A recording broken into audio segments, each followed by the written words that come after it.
You to the SEK.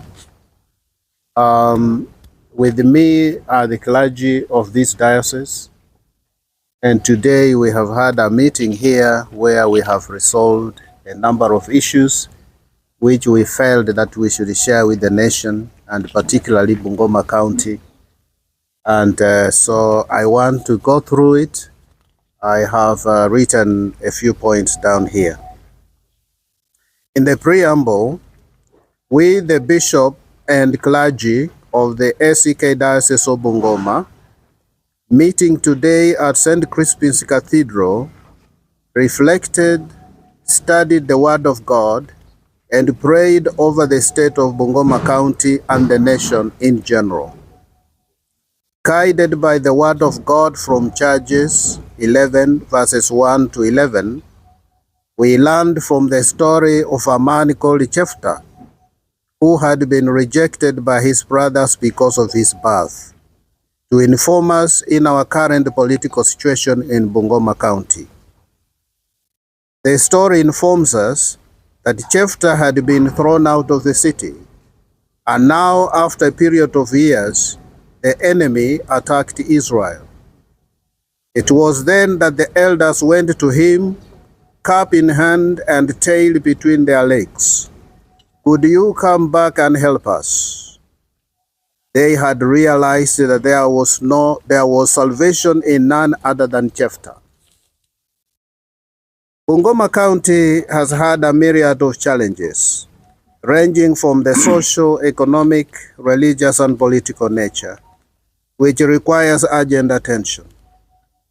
Our health system is the hardest hit, as evidenced by the threat posed to the county residents by the COVID-19 in the year 2019-2023. Bungoma people were left exposed to the danger.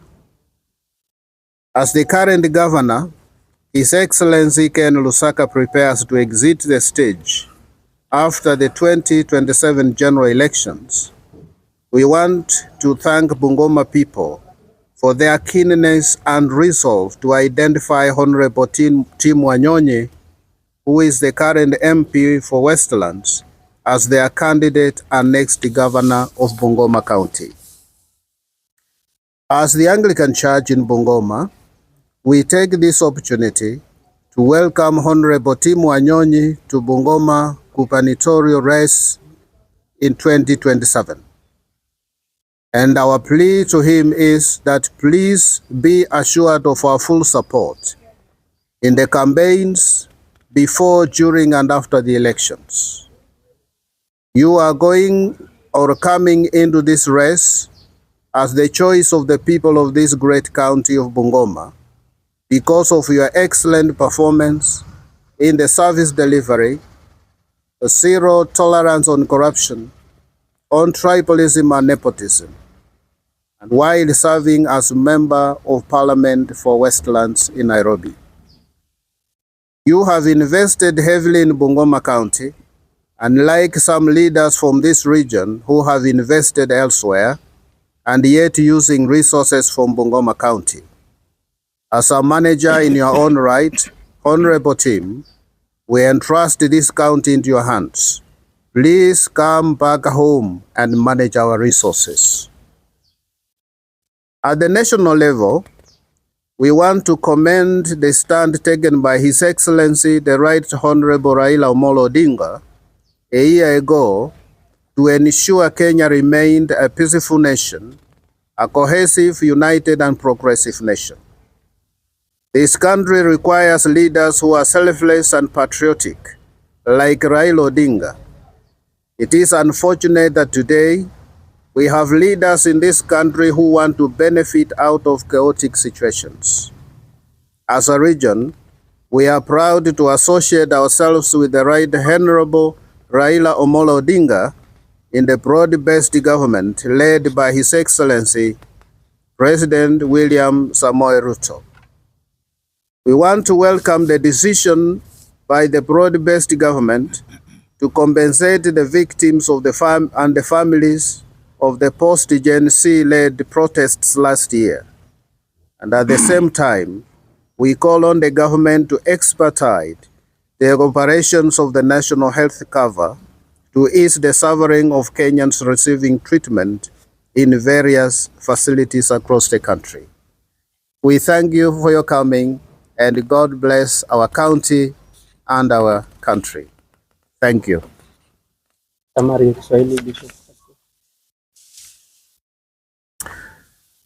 Katika lugha ya Kiswahili ninataka kusema kwanza, ninawakaribisha hapa katika kanisa la Kianglikana jimbo la Bungoma. Ninasema karibu sana, mjisikie nyumbani. Na hawa ambao wamesimama pamoja nami ni makasisi katika uaskofu wa Bungoma.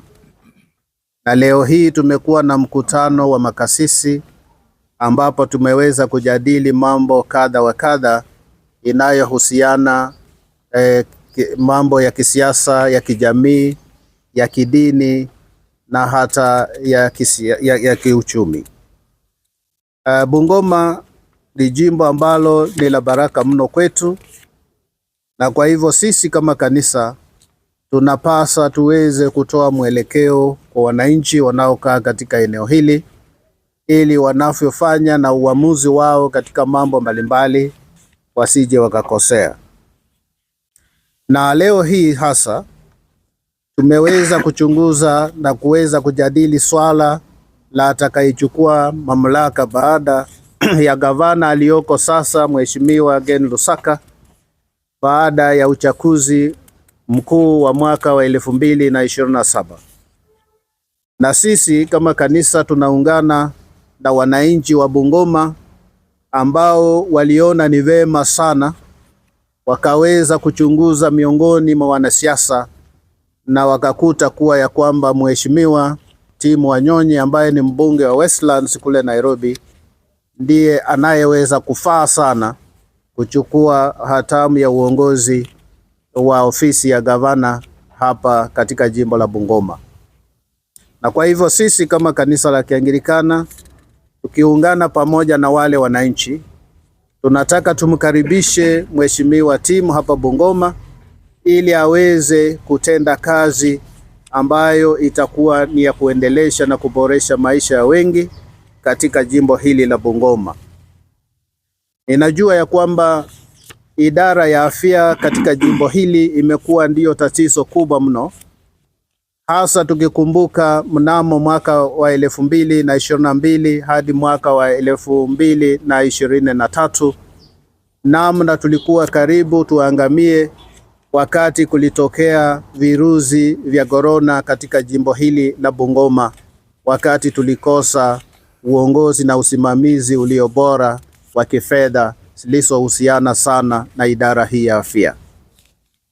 Na kwa hivyo katika uchunguzi wetu na udadisi wetu tumeona kuwa mtu aliye na uwazi na anayeweza kuwajibika kwa wananchi vizuri ni huyu Mheshimiwa Tim Wanyonyi, ambaye sasa hivi atakuwa ndiye anapendekezwa kwa uchaguzi na wananchi wenyewe wa jimbo hili la Bungoma. Tena sisi kama waskofu tumejadili swala la serikali ya ubana na marefu hapa nchini, na zaidi sana tunampongeza kinara cha ODM ambaye ameweza kufanya kauli ya kuungana pamoja na serikali inayoongozwa na Mheshimiwa Rais Daktari William Samoei Ruto, na yeye akiwa ni mzee mkomafu sana katika masuala ya kisiasa humu nchini, ameweza kufanya uamuzi ambao ni bora mno, unaohakikisha kuwa kwamba nchi hii inaendelea katika hali ya amani na utulivu, na zaidi sana kuweza kuzingatia haki ya wanadamu na usawa wa wanadamu wote katika nchi yetu ya Kenya. Tunataka pia kuweza kupongeza